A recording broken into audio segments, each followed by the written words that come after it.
अथ मंगलाचरणम्। ॐ यां मेधां देवगणः पितरश्चोपासते तयामामद्य मेधया अग्ने मेधाविनं कुरु। प्रमाणभूत आचार्यो दर्भ पवित्र पाणिः शुचावकाशे प्राङ्मुख उपविश्य महता प्रयत्नेन सूत्राणि प्रणयति स्म। तस्मै पाणिनये नमः।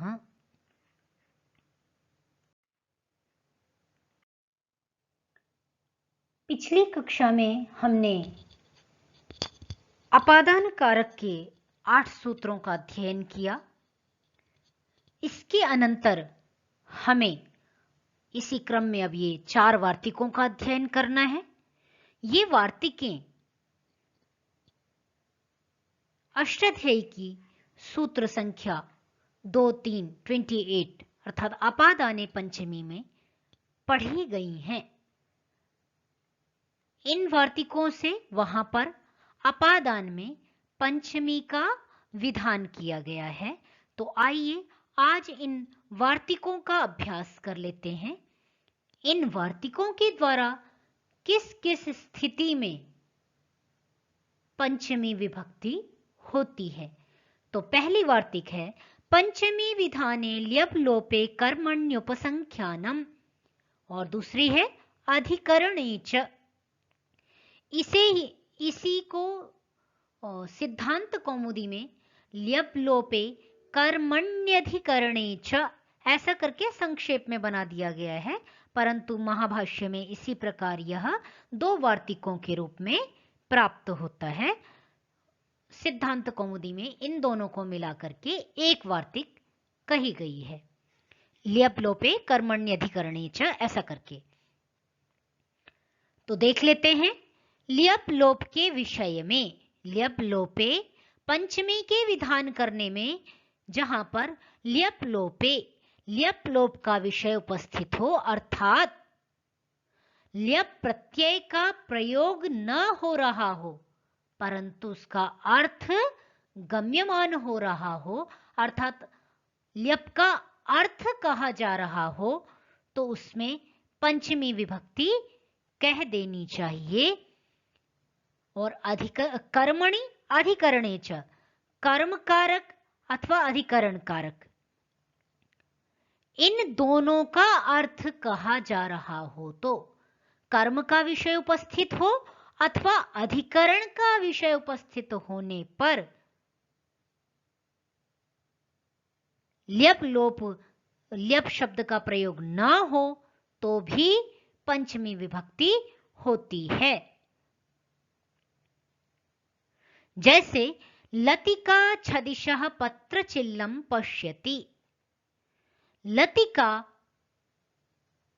छत से पतंग को देखती है। तो छत से पतंग को देखती है, यहां पर ल्यप प्रत्यय का प्रयोग नहीं है, परंतु अर्थ क्या गम्यमान हो रहा है?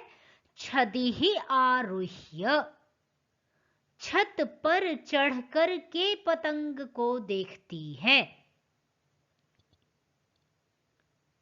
तो इस प्रकार छदिशः पद में पंचमी विभक्ति हो जाएगी।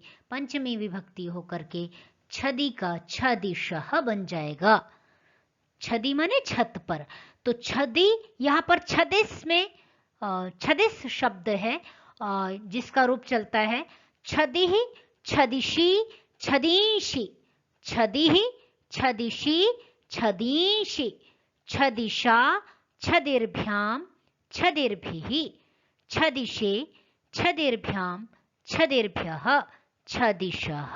पंचमी में बनेगा छदिशः। तो इसके रूप भी आप देख करके याद करेंगे। इस प्रकार छत पर चढ़ करके पतंग को देखता है, अनुवाद बन जाएगा। नेक्स्ट है देवः वृक्षात् चौरम लोकते। लोक्री दर्शने धातु से लोकने, लोकते देखता है, इस अर्थ में लोकते बन गया। देवः, देव जो है वृक्ष से चोर को देखता है। तो वृक्ष से क्या तात्पर्य हुआ? वृक्ष पर चढ़कर चोर को देखता है। शंकराचार्यः पीठासनात् उपदेशं प्रयच्छति। शंकराचार्य जो हैं वो पीठासन से बैठ करके उपदेश देते हैं। तो पीठासन से उपदेश देते हैं तो पीठासन से अलग होकर के तो नहीं दे रहे। पंचमी यहाँ किस प्रकार लक्षित है? ल्यप लोप होने से। किस प्रकार? पीठासनम उपविश्य उपदेशम प्रयच्छति। पीठासन पर बैठ करके उपदेश दे रहे हैं, देते हैं। इसी प्रकार इदम अहम अनृतात् सत्यम उपैमि। यह मैं अनृत से अर्थात झूठ से सत्य को प्राप्त होता हूं। तो अनृतात् सत्यम उपैमि, अनृतात् का क्या करेंगे? अनृत को छोड़ करके, अनृतम परित्यज्य, झूठ को छोड़ करके सत्य को प्राप्त होता हूं। इस प्रकार यहां भी ल्यप का विषय तो है परंतु ल्यप का प्रत्यक्ष उल्लेख नहीं है। ल्यप का यहां पर प्रत्यक्ष साक्षात दर्शन नहीं है। तो इस प्रकार इन शब्दों में कर्मणि और अधिकरण का विषय, कर्म का विषय इस प्रकार आपने अभी देखा। इसी प्रकार अधिकरण में करके अधिकरण का विषय हो तो भी पंचमी विभक्ति हो जाएगी और पंचमी विभक्ति का प्रयोग करके हम इस प्रकार अनुवाद का निर्माण करेंगे। नेक्स्ट है जुगुप्सा विराम प्रमादार्थानाम उपसंख्यानम। यह भी वार्तिक है और उसी प्रकरण में पढ़ी गई है। अपादाने पंचमी के अंतर्गत इसका भी वर्णन है। इसका अर्थ देख लें। जुगुप्सा विराम प्रमाद, इन अर्थों वाली धातुओं से भी अपादान संज्ञा का उपसंख्यान कर दीजिए और उससे पंचमी विभक्ति का विधान कर दीजिए। तो इनका कथन करना है। तो इनमें धातुएं हो गई जुगुप्स, सनंत धातु है ये। तो इस प्रकार जुगुप्सते विराम विरमति प्रमाद प्रमाद्यति। इस प्रकार इन अर्थ वाली जो अन्य धातुएं भी हैं उनसे भी पंचमी विभक्ति हो जाएगी। तो इनके योग में ये धातुएं यदि हैं तो जैसे विद्वांसः पापात् जुगुप्सन्ते, जुगुप्स, यहां पे जुगुप्स धातु का प्रयोग था तो इस कारण से विद्वान पापों से घृणा करते हैं। तो इस प्रकार पाप शब्द से इसके योग में पंचमी विभक्ति हो गई तो पापात्। सज्जनाः अधर्मात् विरमन्ति, विरमन्ति धातु के प्रयोग विरमति वि उपसर्ग पूर्वक रम धातु के प्रयोग में इसी प्रकार विराम इस अर्थ के कथन में अधर्म शब्द से भी पंचमी होकर के हो गया सज्जनाः अधर्मात् विरमन्ति। सज्जन लोग जो हैं वे अधर्म से रुकते हैं। इसी प्रकार बनाएंगे धर्म कार्यात् प्रमाद्यति, धर्म के कार्यों से प्रमाद करता है। इसी प्रकार अन्य उदाहरण भी इस धातु के आप बना लें और इस अर्थ वाली अन्य धातुएं भी आप प्रयोग करके बना सकते हैं। नेक्स्ट है प्रश्नाख्यानयोश्च पंचमी वक्तव्या यतश्चाध्व काल निर्माणम तत्र पंचमी वक्तव्या। ये सभी वार्तिकें प्रकृत सूत्र के अंतर्गत ही पढ़ी गई हैं। तो इन चारों वार्तिकों को हम देख रहे हैं।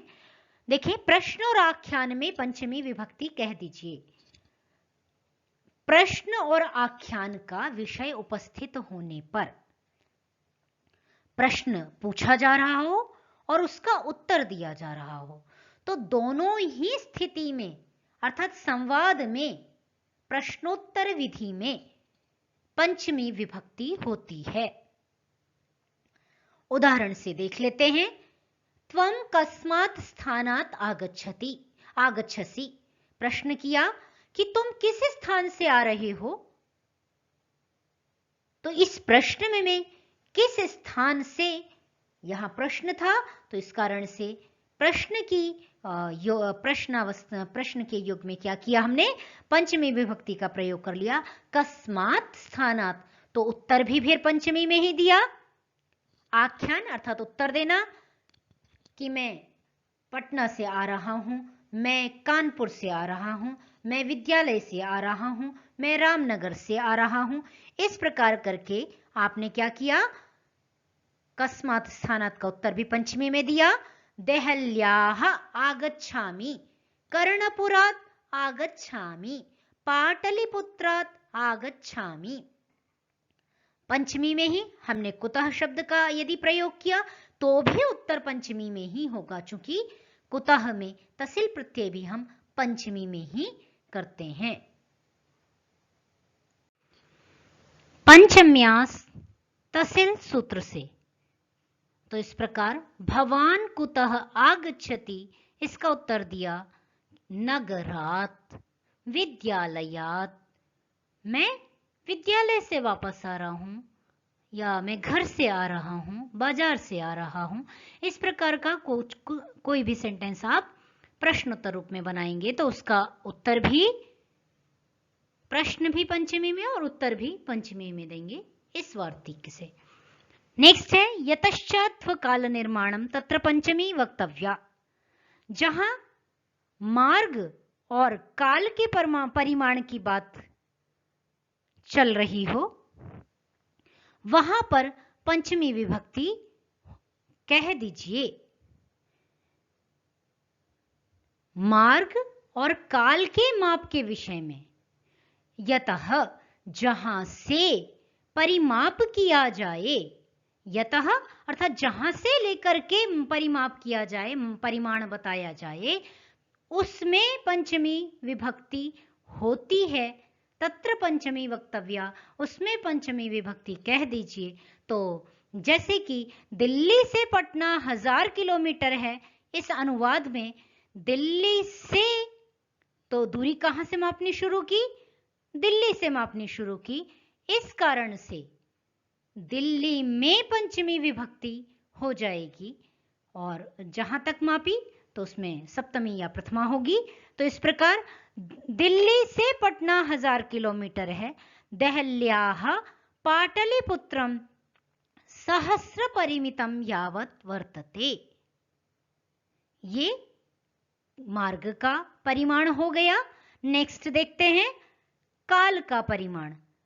रविवार से 4 दिन बाद पूर्णिमा है। रविवार से तो रविवासरात् चतुर्षु दिनेषु अनंतरम पूर्णिमा अस्ति, रविवार के 4 दिन बाद पूर्णिमा है कहने के लिए रविवार के चिन्ह तो दिखाई दे रहा था, परंतु काल का परिमाण किया जा रहा है। इस कारण से काल के परिमाण में पंचमी होकर के रविवासरात् ऐसा बन जाएगा। यहां पर चतुर्षु दिनेषु ऐसा भी प्रयोग कर सकते हैं, और चत्वारि दिनानि अनंतरम ये भी कह सकते हैं, प्रथमा भी कर सकते हैं। तो रविवासरात् चत्वारि दिनानि अनंतरम पूर्णिमा अस्ति, ऐसा भी शुद्ध है, और चतुर्षु दिनेषु अनंतरम पूर्णिमा अस्ति, यह भी शुद्ध है। अग्रिम सूत्र है अन्यारादितरर्थे देक् शब्दांचुत्तर पदा जाहि युक्ते। ये सभी शब्द यहां पर जो पठित हैं, इनके योग में पंचमी विभक्ति का विधान है। यह प्रकरण जहां पर अपादाने पंचमी से पंचमी विभक्ति का विधान किया गया है, उस प्रकरण में ये सूत्र का उल्लेख है। द्वितीय अध्याय के 3 पाद के 29 सूत्र संख्या है, जबकि कारक प्रकरण प्रथम अध्याय के 3 पाद में वर्णित है। यह अंतर क्या है यह समझ लेना प्रथम आवश्यक है। इनकी अपादान संज्ञा नहीं हो रही है। इन शब्दों के योग में प्रत्यक्ष रूप से पंचमी विभक्ति हो जाएगी। इनकी अपादान संज्ञा का विधान नहीं है, डायरेक्ट यहाँ पर पंचमी विभक्ति हो रही है। इस कारण से इस सूत्र का पाठ पंचमी विभक्ति के प्रकरण में किया गया है, तो इन शब्दों से साक्षात पंचमी विभक्ति ही होगी, अपादान संज्ञा नहीं होगी। तो देख लेते हैं इन्हें। अन्य, आरात, इतर, ऋते तथा दिग्वाची जो शब्द हैं, पूर्व, पश्चिम, उत्तर, दक्षिण इत्यादि, और अंशु उत्तर पद वाले शब्द। तो अंशु उत्तर पद वाले जैसे प्राक, प्रत्यक, उदक, ये इनमें क्या है, प्र उपसर्ग पूर्वक अंशु धातु से ऋत्विक, दध्रिक, स्रग्दि, गुष्णिक, अंशु, युजकृन, चामच, ये अष्टाध्यायी का सूत्र है। इस सूत्र से क्या होता है, दिशावाची शब्दों से क्विन प्रत्यय हो जाता है। तो क्विन प्रत्यय होकर के प्रातिपदिक बन जाते हैं प्राक, प्रत्यक, उदक इत्यादि। इनके रूप कैसे चलाएंगे आप? प्रांग, प्रांचौ, प्रांचः, प्रांचम, प्रांचौ, प्राचः, प्राचा, प्राग्भ्याम, प्राग्भिः, प्राचे, प्राग्भ्याम, प्राग्भ्यः। इसी प्रकार प्रत्यक का बनाएंगे प्रत्यंग, प्रत्यंचौ, प्रत्यंचः, प्रत्यंचम, प्रत्यंचौ, प्रतीचः। इस प्रकार करके उदक का भी बनाएंगे। तो ये जो शब्द हैं ये प्र उपसर्ग पूर्वक अंशु धातु से क्विन प्रत्यय करके अभी समस्त पद प्राक ऐसा बनकर प्रातिपदिक बन जाएगा। तो इन शब्दों के योग में भी, इन शब्दों से युक्त होने पर भी पूर्व वाले शब्द में क्या होती है, पंचमी विभक्ति होती है। इसी प्रकार आज और आही, अंशु उत्तर पद, उसके बाद निकाला आज और आही, आज प्रत्यय किया हुआ हो, जैसे उत्तरा, दक्षिणा, सूत्र हैं दक्षिणाच,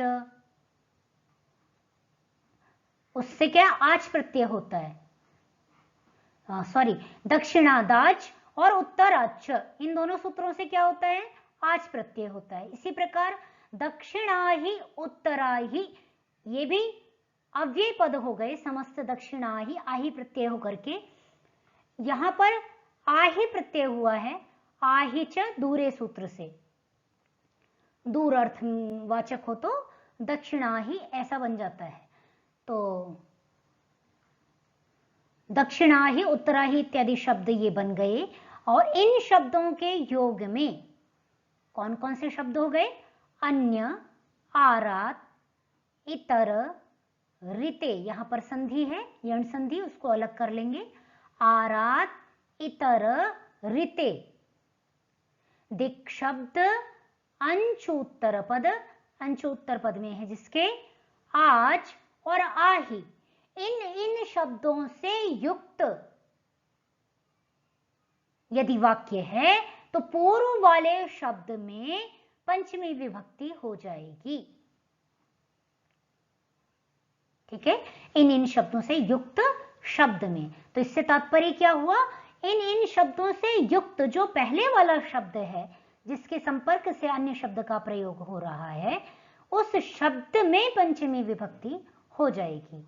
जैसे धीरज के मस्तिष्क से मिथिलेश का मस्तिष्क भिन्न है, तो इसके लिए शब्द प्रयोग किया धीरज मस्तिष्कात् अन्य मस्तिष्कम मिथिलेशः। इसी प्रकार मिथिलेश के कार्य करने के तरीके से उसका कार्य भिन्न है।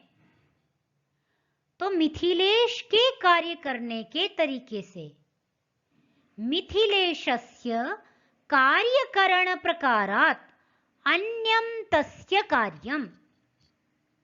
मिथिलेश के कहने के लिए हमने क्या किया, मिथिलेशस्य। इसी तरह ऊपर भी आप कर सकते थे धीरजस्य मस्तिष्कात्, परंतु मैंने यहां पर एक समस्त पद प्रयोग कर लिया धीरज मस्तिष्कात्। आप अलग अलग भी प्रयोग कर सकते हैं यदि आपको समस्त पद बनाने में कठिनाई आ रही हो, दिक्कत हो रही हो, तो क्या कर लेंगे, धीरजस्य मस्तिष्कात् अन्य मस्तिष्कम मिथिलेशः। धीरज के मस्तिष्क से मिथिलेश का मस्तिष्क भिन्न है। इसी प्रकार मिथिलेश के कार्य करने के तरीके से, तो उसको भी इसी तरह बना लीजिए मिथिलेशस्य कार्यकरण प्रकारात् अन्यम तस्य कार्यम। स्पष्ट है? नेक्स्ट देखिए, रामस्य गृहम मंदिरात आरात। अब हमने किस शब्द का प्रयोग कर लिया? आरात का प्रयोग किया। रामस्य गृहम मंदिरात आरात वर्तते। राम का घर मंदिर से दूर या निकट है। आरात शब्द का प्रयोग हम क्या किस लिए कर रहे हैं? निकट शब्द के प्रयोग में और दूर शब्द के प्रयोग में। तो इस प्रकार मंदिरात आरात, आरात शब्द के से युक्त होने पर मंदिर शब्द में पंचमी हो गई, तो मंदिरात आरात, संधि करके मंदिरात आरात ऐसा भी बना सकते हैं। मंदिरात आरात वर्तते, मंदिर के समीप है या मंदिर से दूर है। वे दूसरे लोग हैं जो हमसे सहमति नहीं रखते। ते इतरे खलु वर्तन्ते ये अस्मत् असम्मताः। वे लोग दूसरे हैं जो हमसे सहमति नहीं रखते। ये अस्मत्, अस्मत् शब्द यहां कहां बन गया आपका? पंचमी में। पंचमी का बहुवचन हमसे। अस्मत् शब्द के रूप आपको याद होंगे, नहीं स्मरण है, नहीं याद है तो उनको स्मरण कर लीजिए। आज की कक्षा का यह गृह कार्य है और अनुवाद भी बनाने हैं। अनुवाद बनाने के साथ साथ ये शब्द रूप आपको ये स्मरण करने हैं। शब्द रूप कैसे बनाएंगे? अहम, आवाम, वयम, माम, मा, आवाम, नौ, अस्मान, नः, मया, आवाभ्याम, अस्मत्, मह्यम, में, आवाभ्याम, नौ, अस्मभ्यम, नः। मत पंचमी में देखेंगे अब, मत, आवाभ्याम, अस्मत्। पंचमी में क्या बनाया हमने? मत, आवाभ्याम, अस्मत्। तो पंचमी के बहुवचन में बन गया अस्मत्। तो इस प्रकार बना, ते इतरे खलु वर्तन्ते ये अस्मत् असम्मताः। तो इतरे के योग में अस्मत् शब्द से पंचमी विभक्ति कर ली, अस्मत् इस प्रकार बन गया। नेक्स्ट देखते हैं ऋते शब्द का प्रयोग। व्याकरण अध्ययन के बिना संस्कृत शास्त्रों में गति कहां से संभव है? गति कहां से हो सकती है? तो देख लीजिए इसको भी। ऋते व्याकरणाध्ययनात्। शब्द कठिन लगे तो आप इसको तोड़ करके भी असमस्त पद बना सकते हैं। ऋते व्याकरणस्य अध्ययनात्। ऋते व्याकरणाध्ययनात् क्वचित शास्त्र गति ही क्षमा, या शास्त्र गति ही क्वचित क्षमा। आगे पीछे भी कर सकते हैं। बिल्कुल भी संस्कृत अनुवाद में ये बिल्कुल भी समस्या नहीं आती कि आप पहले सब्जेक्ट ही लगाएं, फिर वर्ब लगाएं, फिर ऑब्जेक्ट लगाएं। ऐसा कोई भी बंधन नहीं है। विद्यालय के पश्चिम में पुस्तकालय है, तो ये दिशावाची शब्द का यहां पर प्रयोग है। दिशावाची शब्द के प्रयोग में भी पंचमी विभक्ति का विधान है, तो इसी प्रकार यहां भी बना लेंगे। विद्यालयात् पश्चिमम पुस्तकालयः अस्ति। पश्चिमम शब्द के प्रयोग में विद्यालयात्। इसी प्रकार मेरे घर के दक्षिण में हॉस्पिटल है। मम गृहात् दक्षिणम चिकित्सालयः अस्ति। दक्षिण शब्द के प्रयोग में गृहात् कर लिया। इसी प्रकार प्राग, प्रत्यक इत्यादि जो अंशु उत्तर पद वाले जो शब्द हैं दिशावाची, उनके प्रयोग में भी हम पंचमी करेंगे। तो इसी प्रकार देखिए, यमुना नदी के पूर्व, पश्चिम और उत्तर में मार्ग हैं। तो यमुना नद्याः प्राक्, प्रत्यक, उदक्ष मार्गाः सन्ति। यमुना नदी के अर्थ तो षष्ठी का था, परंतु विभक्ति पंचमी की होगी प्रकृत नियम से। नेक्स्ट है, भारतवर्ष के दक्षिण में सागर और उत्तर में हिमालय है। भारतवर्षात् दक्षिणा हि समुद्रः उत्तराहि च हिमालयः अस्ति। भारतवर्ष के दक्षिण में समुद्र और उत्तर में हिमालय है। तो इस प्रकार यहाँ भी पंचमी करके नियम बन जाए। अग्रिम सूत्र है पृथक विना नानाभिस्तृतीयान्यतरस्याम। यह सूत्र अन्यतरस्याम विकल्प से पंचमी, तृतीया और द्वितीया विभक्ति का विधान करता है। सामान्यतः यहाँ तृतीया का विधान और विकल्प कहने से पंचमी और द्वितीया का भी विधान किया गया है। तो चूंकि इससे पंचमी विभक्ति होती है वाक्यों में अनुवाद बनाते समय, तो इसका भी आपको ध्यान रखना आवश्यक है। तो देख लेते हैं किन किन शब्दों से पंचमी विभक्ति होती है। तो देखते हैं, पृथक विना नानाभिस्तृतीयान्यतरस्याम। पृथक, विना, नाना, इन शब्दों से युक्त शब्द में विकल्प से पंचमी विभक्ति होती है। तो ये शब्द जहां पर प्रयोग किए जाएंगे वाक्यों में, उनसे युक्त जो शब्द होगा, जैसे पृथक से युक्त हो गया गांव, तो इस शब्द में क्या हो जाएगी, पंचमी विभक्ति हो जाएगी। तो जैसे वह गांव से पृथक रहता है, गांव से अलग रहता है। सह ग्रामात् पृथक वसति, ग्रामेण ग्रामम वा, ऐसा भी बन जाएगा। यहां पर हमारा उद्देश्य चूंकि पंचमी विभक्ति करना है, इसलिए हम केवल पंचमी विभक्ति के उदाहरण देखेंगे। सह ग्रामात् पृथक वसति। नेक्स्ट है, वह घी के बिना भोजन नहीं करता। सह घृतात् विना भोजनम न करोति। घी के बिना, तो विना शब्द का प्रयोग कर लिया। नेक्स्ट, जैसे धर्म के बिना धन व्यर्थ है, धर्मात् विना धनम व्यर्थम वर्तते, इत्यादि उदाहरणों को बनाना है आपको। इसी प्रकार है, बारिश के बिना अन्न संभव नहीं है, जल के बिना जीवन संभव नहीं है। यहाँ पर बारिश के लिए आप पर्जन्य शब्द का प्रयोग करेंगे। बारिश के पर्यायवाची के रूप में वृष्टि शब्द का प्रयोग होता है। वृष्टि, पर्जन्यः और मेघः इत्यादि शब्दों का प्रयोग आप कर सकते हैं। शब्दों में विविधता रहे, इसके लिए आप पर्जन्यः ऐसा करके प्रयोग कर सकते हैं। अन्न के लिए आप सस्य शब्द का प्रयोग कर सकते हैं और अन्नम भी कर सकते हैं। अन्नम भी संस्कृत का ही शब्द है। तो इस प्रकार इन शब्दों का प्रयोग करते हुए वाक्य बनाएंगे। जल के बिना जीवन संभव नहीं है, इसी प्रकार बना लेंगे। नेक्स्ट सूत्र में चलते हैं। स्तोकाल्प कृच्छ्र कतिपयस्य सत्ववचनस्य। स्तोक, अल्प, कृच्छ्र, कतिपय, ये 4 शब्द हैं। तो इन शब्दों से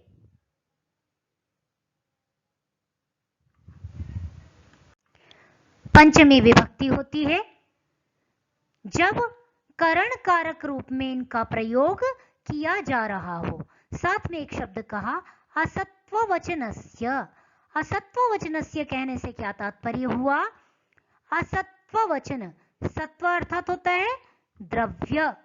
तो द्रव्य यदि कहा जा रहा हो तो, और यहां क्या कह दिया, असत्ववचन, द्रव्य नहीं कहा जा रहा हो, अर्थात ये जो शब्द हैं ये द्रव्यवाची अर्थात द्रव्य के विशेषणवाची नहीं होना चाहिए। जैसे उसने कहा कि थोड़ा घी दे दो, स्तोकम घृतम प्रयच्छ। तो स्तोकम शब्द यहां पर घृत का विशेषण बन गया है। तो इस प्रकार यदि द्रव्यवाची, यदि वह ये स्तोक, अल्प, कृच्छ्र, कतिपय इत्यादि शब्द हो रहे हैं तो पंचमी नहीं होगी। परंतु जब ये द्रव्यवाची शब्द रूप में प्रयोग नहीं हो रहा होगा तो इन शब्दों से युक्त शब्द में क्या, इन शब्दों में क्या होगी, इन शब्दों में पंचमी विभक्ति हो जाएगी। जैसे वह थोड़े से डर गया, सह स्तोकात् भीतः। विवेक थोड़े से हार गया। विवेकः अल्पात् पराजितः, यहां द्रव्य नहीं कहा जा रहा है। इसी प्रकार एषः बालकः महतः कृच्छ्रात् चलति, यहां भी कोई द्रव्य नहीं कहा गया कि यह बालक बड़ी कठिनाई से चलता है। तो एषः बालकः महतः कृच्छ्रात् चलति, नमिता बड़ी कठिनाई से चलती है, इसी प्रकार बना लेंगे कि नमिता महतः कृच्छ्रात् चलति। यहां पर कृच्छ शब्द से क्या हो जाएगा, पंचमी विभक्ति, और उसका जो विशेषण बन रहा है उसमें भी पंचमी विभक्ति हो जाएगी। बालक गुरु के उपदेशों से ही संतुष्ट हो गए। बालकाः गुरोः कतिपयेभ्यः उपदेशेभ्यः एव संतुष्टाः अभवन्। कुछ उपदेशों से कहने के लिए भी कतिपय शब्द का प्रयोग किया, यहां भी पंचमी विभक्ति हो जाएगी।